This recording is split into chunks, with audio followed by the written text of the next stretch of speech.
Good morning, church family. Happy Sabbath. 6 months ago, my wife and I moved here, as the elder said, from Phoenix, Arizona, and we absolutely love it up here. We know one thing that we've noticed immediately, it's a little bit cooler up here. I still have thin blood. And maybe, it's been pretty cold up here. We just went through the winter here where it was down to, I got in my car one morning because I go to the gym quite early at 4 in the morning. And it showed in my car 2 degrees. Now that's cold. Maybe that's why you're not all known up here as God's frozen chosen. But it's good to be up here in God's country. We appreciate it. Let's bow our heads, please, for an added word of prayer. Father God, still our hearts, calm our nerves, quiet our minds and hearts, and give us the peace that passes all understanding through your Holy Spirit is our prayer. Amen. Back in the early 1960s, a singing group wrote a song that would change their lives and put them at the top of the charts. This song, entitled "Stop in the Name of Love," became the #1 hit for several weeks and helped bring this group into stardom. Can anybody tell me what group that was? Diana Ross and the what? Supremes. Little did they know the words they penned would be so true for us today, 2022, over 60 years later. Today, our lives seem to be one big blur, especially those of you who are working full-time, where everything and everybody are on the go. In fact, yesterday is too late. We Americans are notorious for eating on the run. We think fast, talk fast, walk fast, and drive fast. Today, with families on the go, both parents working, families sitting down for a meal together is a rare thing. Now, if you don't think we're living in a fast, impatient society, next time you come to a red light and you stop and it turns green, just sit there for a few seconds. You're probably not going to be the most popular person at that time, and they're not honking at you because they love Jesus. I remember reading a caption one time entitled, quote, "Women Drivers." Now, you women, don't crucify me after this. Just listen. It went like this, quote, "Women drivers. One day on my way to work, I was cut off by this woman driver who was driving and putting on her makeup. I was ticked off. When she cut me off, I had to swerve, nearly cutting myself with my electric razor, spilling my coffee on my newspaper, caused me to drop my cell phone in my coffee and on my laptop computer, and I nearly choked on the donut I was on. Women drivers," close quote. I'm sure we see many drivers on the way to work multitasking. Have we become so conditioned to our environment? Ever notice how hard it is to slow down even if we're not in a hurry? We're still chomping at the bit when there's no place to go and nothing to do. It's almost as if we're addicted to speed. You know, I hear some of these teenagers say, "I feel the need for what? Speed." Speaking of speed, stories told one day of the state police officer on the side of a highway watching for speedy drivers. When he sees a car puttering along at 22 miles an hour, he thinks to himself, this driver is just as dangerous as a speeder. So he turns on his lights and pulls the driver over. Approaching the car, he notices that there are 3 in the back, wide-eyed and white as ghosts. The driver, obviously confused, says to him, "Officer, I don't understand. I was doing the exact speed limit." What seems to be the problem, sir? Ma'am, the officer replied, you weren't speeding, but you should know driving slower than the speed limit can also be danger to other drivers. Slower than a speed limit? No, sir. I was doing exactly the speed limit, 22 miles an hour. The old woman said a bit proudly. The state officer, trying to contain a chuckle, explained, ma'am, 22 is the route number, not the speed limit. A bit embarrassed, the woman grinned and thanked the officer for pointing out her error. But before I let you go, ma'am, I have to ask, is everyone in the car okay? I mean, the three women in the back seat seem awfully shaken, and they haven't muttered a peep this whole time, the officer asked. Oh, they'll be okay, or in a minute, officer. We just got off Route 119. So many of us speeding right through life, missing the quality time with God. Psalm 46:10 was read, be still and know that what? I am God. Be still. Excuse me. Our society is built on a fast-paced, and we cannot stand still long enough to catch the view. And instead of stopping, instead of evaluating, we simply run faster and farther on an empty tank, soon to self-destruct without facing the music. We refuse to ask where it's all headed or what's the ultimate result in this maddening pursuit we are in. And when we're forced to stand still too long, it's foreign to us. We don't know what to do. We are uncomfortable and uneasy with the stillness. Just like this morning, before one word was spoken, I purposely waited just for 1 minute, 60 seconds, to see what kind of response I would get. I'm sure some of you felt it was a lot longer than 1 minute. And some of you were visibly uncomfortable. While others were saying, come on, I'm sure you're saying this in your mind, come on, get with the program. What's wrong with this pastor? You know, as most of you know, there's an incredible time crunch upon all of us. As this rush of life intensifies, we push for more. We start burning the candle at both ends, and we finally run out of candle.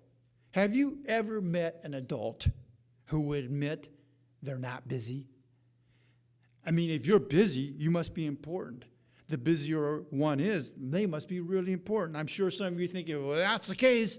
I must be really busy. I'm really important because I'm so busy. This frenzy that our American culture is in is so pervasive. Even as Christians, we get caught up in this futile madness. In our Bibles, there is this man whose life and schedule was just like ours today. It seemed he was always in a hurry, always on the go, and extremely busy. In Ecclesiastes, we find Solomon. Almost 3,000 years ago, Solomon spoke of this human dilemma of busyness. But insight and application of his message are relevant for our time today. Ecclesiastes, Solomon's written sermon, is an analysis of life experiences and a critical essay about its meaning. In this profound book, Solomon takes us on a mental journey through his life, explaining how everything he tried, tasted, tested, was meaningless, useless, and empty, an exercise in futility. And as Christians today, we have become part of this product of this rat race society we live in. The question that comes to mind is, why all this rush and unending running around that we are doing? A couple reasons. First, it's because like Solomon, many of us have an insatiable appetite for leisure, luxury, entertainment, the easy life. And our society says, if you don't hurry and grab for all the gusto we can, we will miss it. You know, Forbes magazine devoted its 75th anniversary issue to a single subject topic. Quote, why we feel so bad when we have it so good. Let's face it, many of us have been sucked up in the fast lane of life in order to acquire the easy life. You know, there's nothing wrong with the easy life. It's just that sometimes the easy life gets in our way with our relationship with Jesus. I'm going to go extra. Forget the personal relationship with Jesus. I need the extra money for the easy life. And because we're so busy running around trying to catch it, I like what one commentator says, quote, religion becomes a list of do's and don'ts, worship becomes an object, and God becomes a concept rather than having a personal love relationship with him. Boy, that's a good quote. I'll say it again. Because we're so busy running around trying to catch up the easy life, our religion becomes a list of do's and don'ts. Our worship becomes an object, and God becomes a concept rather than having a personal love relationship with him. Another reason for all this rush is many of us trying to avoid the truth, not to face ourselves, taking a closer look at our hearts. Time for reflection. Are we afraid of what we see? Have we alleviated the need for self-examination by racing and zapping through our lives? Do we feel the hush in all the rush? The arch enemy of spiritual authenticity is busyness. Any way we cut it, the key ingredient of an authentic Christian is time. Not leftover time, not throwaway time, but quality time. Time for contemplation, time for meditation, reflection, unhurried, uninterrupted time alone with God, one-on-one. Isaiah 40:31. Those who wait upon the Lord shall renew their strength. Time is significant because it is so rare. It is completely irretrievable. We can never repeat it nor relive it. It travels alongside us every day, yet it has eternity wrapped up in it. For example, 2 weeks on a vacation is not at all like 2 weeks on a diet. Time is temporary. That means we need to invest in it wisely while it is ours to claim. None of us in this house of prayer right now are equal in our abilities, our intellect, financial power, strength, except in one area, time. I like what Robert Banks, author of All the Business of Life, quote, notes. He says that our society is rich in things and we are extremely poor in time. In fact, never before in human history has a society been so rich things and so time poor, close quote. You know, ever notice how advanced we are in our technology to save us time? I mean, think about it. Laptop computers, internet, smartphones, microwaves, you name it. We have all the conveniences right now to save us what? Time. And you know, even with all this, many of us we still don't have enough time. Maybe our technology is working against us. Maybe the more advanced we become, the further behind we fall. It seems many are always trying to accomplish more and more with less and less time. You know, I've heard many people say, you know, Pastor Steve, if I just had one more day in a week, oh man, I could accomplish so much more. Come on, let's be honest. Even if we could add another day in the week, we all know in a matter of time, our 8-day week would soon be completely filled and we would be wishing for a 9-day week. You know, there's no such thing as not enough time. There are only people who don't invest and manage the time they have properly now.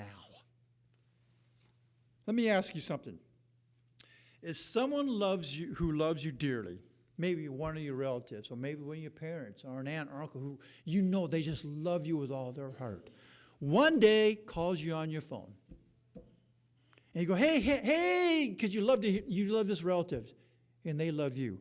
One day out of the blue, they call you and say, I want to let you know some good news, dude, or dudette. What do you call a girl? I want to let you know some good news. Oh, what's the good news? From this day forward, until you pass away, I'm going to give you each day, every day, 86,400 pennies. Every day until you die. Man, you think, I got to do the math. 86,400 pennies. Got to do the math real quick. That's, let's see, $6,000 a week or $15,000 a year. That's a pretty good money, isn't it? How would you feel? Would you spend it right away? Would you invest in it? Reality is God, who loves each one of us dearly, has given us 86,400 seconds each day, 24 hours. All of us have 24 hours to live each day. We cannot carry it over or borrow it from tomorrow or bring back the past. Each one of us have 24 hours. Nothing to change that. With the increased time crunch on our lives, it's getting to the point where time has become more valuable than money. In the midst of all this, where does anyone find time for serious Bible study and earnest prayer? On the contrary, perhaps there is a better question. How can we afford not to spend this personal time with God? And because we do not have another minute in our schedule, it seems our spiritual lives have fallen victim to this tightly wound up life of ours. You know, there are even books written for Christians too busy to spend serious time with God. A quick fix, Band-Aid approach, shortcut method. It fits perfect right in the way our society is of valuing that precious time of commodity. You know, I mean, you think about, again, those people who are working. I'm sure there's some people in here who are working. Or those of you who are retired. You think about your schedule before you're retired. And you wake in the morning, you get ready for work, you're busy, you're just rushing around, et cetera, just trying to get your family ready. Who has time for serious Bible study and prayer? I mean, it is tough. And our spiritual lives end up just like the rest of our frantic lives, leading nowhere, and emptiness, going nowhere fast. You know, a couple days a week, as I told you, I go to the health club.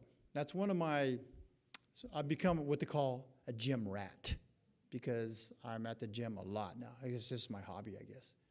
But I run on these machines, and I'm going nowhere fast. I'll run 2, 3, 4, 5 miles, and I'm in the same spot I was before I started. God never meant for us to have a circular motion. We were created to go somewhere with a purpose. We were meant for linear living, but sin has forced us into a circular pattern. We were meant to live in relationship, but our sin has forced us into isolation. Ecclesiastes 1:2. Solomon says, vanity, vanity, what? All is vanity. A fast, rapid-paced society that is comfortable going nowhere in seclusion. Kind of like what Ralph Keyes wrote, author of, quote, We the Lonely People. He says, above all else, we Americans value mobility, convenience, and privacy. Overemphasis on isolation has caused us to value technology far more than relationships. Close quote. That is so good. I value technology far more than relationships. Keyes is right when he states that we Americans value technology more than relationships. I love my smartphone more than I want to spend time with you. Have you ever seen somebody at the grocery store or somewhere public and you don't want to really talk to them? So what do? Yeah. I've seen married couples at restaurants not wanting to talk to each other, so they get on their phones.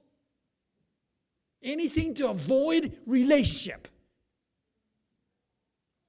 I love technology more than relationship. That's pretty sad.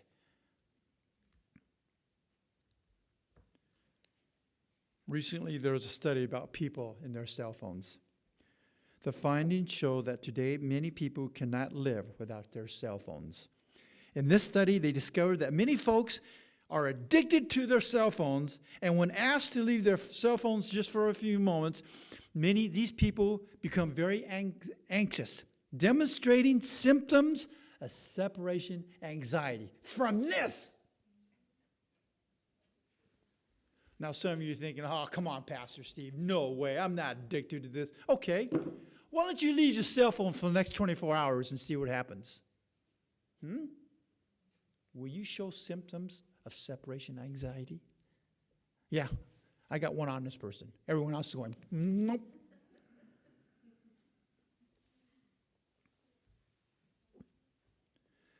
I like what George Collin sums it up. Our society today. This is good. Quote. Excuse me. These are the times, he says, times of fast food, slow digestions, more conveniences, but less time. We drive too fast, get too angry, stay up too late, get too tired, watch too much TV, play too seldom. We've learned how to make a living, but not a life. We've added years to our lives, but not life to our years. We've been all the way to the moon and back, and yet have trouble crossing the street to meet a neighbor. We spend more, but have less. We buy more, but enjoy less. These are the times, close quote. I love that part where he says, we've been all the way to the moon, and yet we can't go across the street and say hi to a neighbor. Wow, that's powerful. So what's the solution to all this busyness in our lives? The solution is simple. One-on-one time alone with God in personal prayer.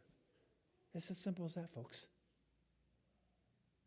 You know, I went to this seminar one time.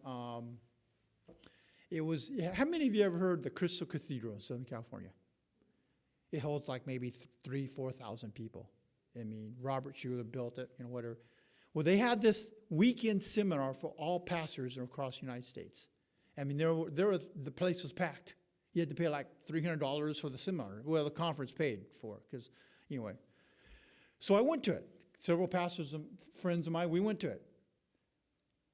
And they had several of these high famous TV evangelists there, and they brought out and they introduced this. They said, "Can anybody tell us of all the pastors?" I mean, there were tons of there were priests, there's Catholic pastors, there were Baptist pastors, Presbyterians, Seventh-day Adventist pastors. You ever heard of Seventh-day Adventists? Anyway. So I was there with my buddies, and so the Bill Hybels stands up and he goes, "Can anybody tell me the name of the church and the name of the pastor of the largest Protestant church in the world?" Of course, there are a few guesses. A couple of people knew. He goes, "I'd like to introduce you to him." And I don't know his name. Come on out. So the dude came out.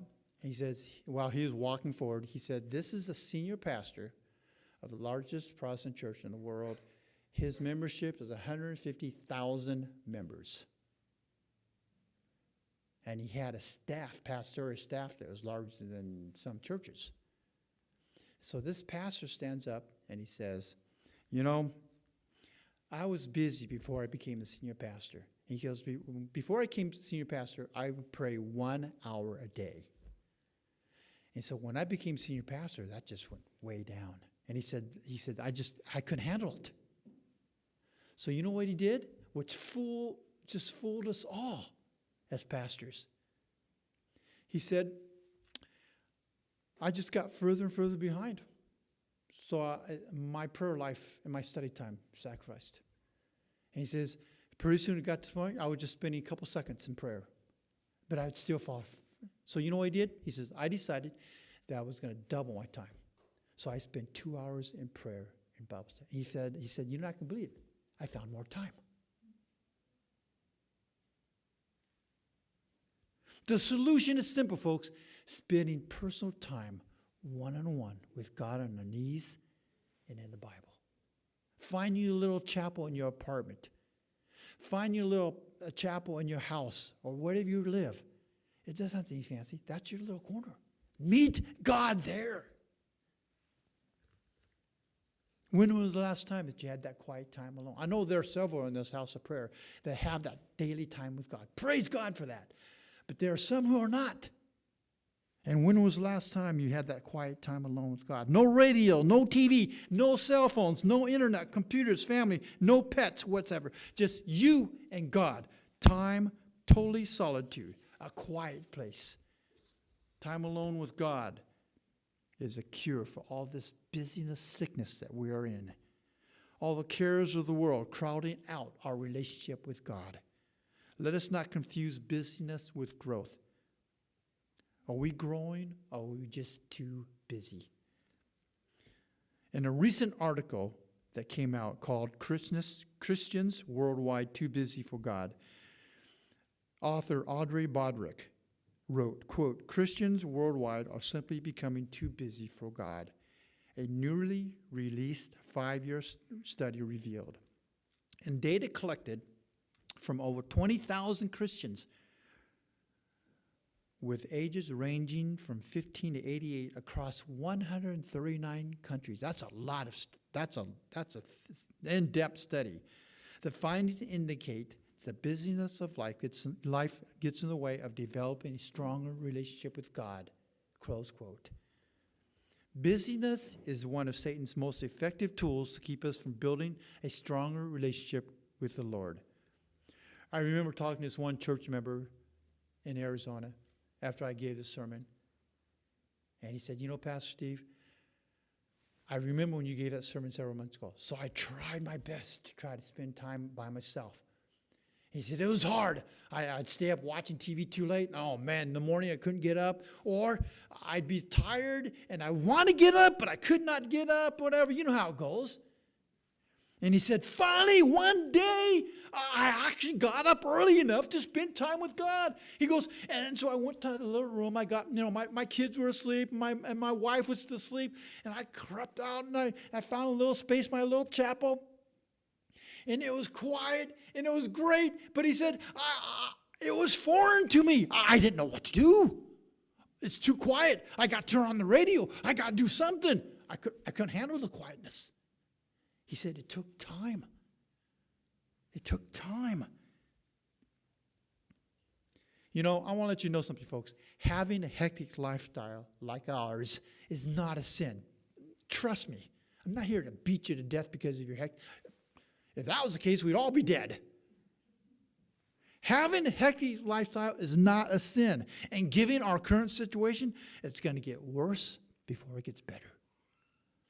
Today, the rush is unavoidable, a given. But we can choose how we deal with it. We can use the fast pace and by God's grace, use it to our advantage. You know, this is not a sermon on the how-tos, but on the why-tos. There are several books and seminars on how to reorganize our lives and learning how to set priorities. We're not here for that. But before the how-tos can be addressed, we must understand the why-tos. Once we understand why, the hows fall into place. Solomon learned this the hard way. So he reorganized, reset his priorities based on his love for the Lord. What about us? Are all the activities that's screaming for our time really essential? I mean, do we really need to spend an extra 10 minutes watching TV late at night?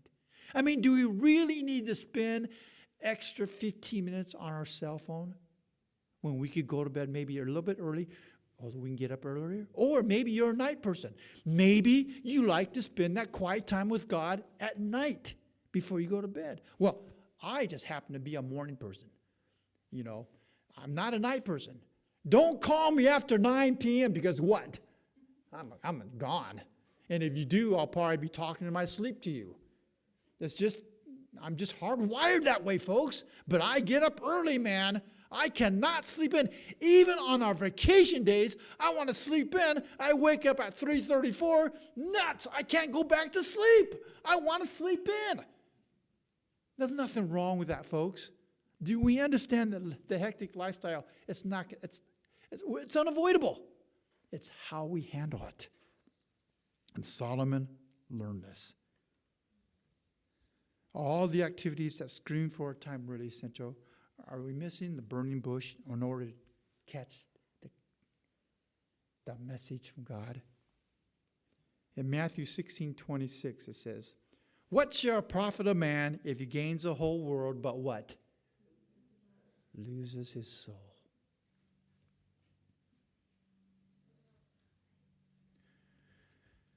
Nobody on their deathbed ever said, "I wish I would have spent more time in the office." Have you ever heard anybody done that? No. At the end, we will all be accountable for our time. Are we using our time wisely? Think about it. The average American lives what? 70, 80 years? I mean, we have medical people here. I'm sure it's gone up. Did you know that in that 70 or 80 years, we are investing in our eternity forever? 70, 80 years is just like, as Mrs. White says, like a vapor. It doesn't live very long. But yet, eternity is wrapped up in that. Solomon's words are for us today. I mean, he had it all: tremendous intellect, power, and wealth. And after this biographical tour, Solomon made his triumphant conclusion: fear God and keep his commandments, for this is a duty of man. In his conclusion, Solomon presents his antidote for all the craziness in our lives. Love the Lord with all our heart, soul, and mind. And this comes by spending that precious time one-on-one with God. In closing, I just want to say, folks, I appreciated when you guys were talking about what's going on in the world events today and what's going on with Russia, et cetera, et cetera. And these are all very important. And those of you who study Daniel Revelation, the world event is going to be incredible. And I've had many members come to me and say, and they're worried about this, they're worried about that. And that's something that's very interesting to know. I mean, when the pandemic first started coming, I'm serious, I had several church members saying, this is 2020, when it first hit the United States.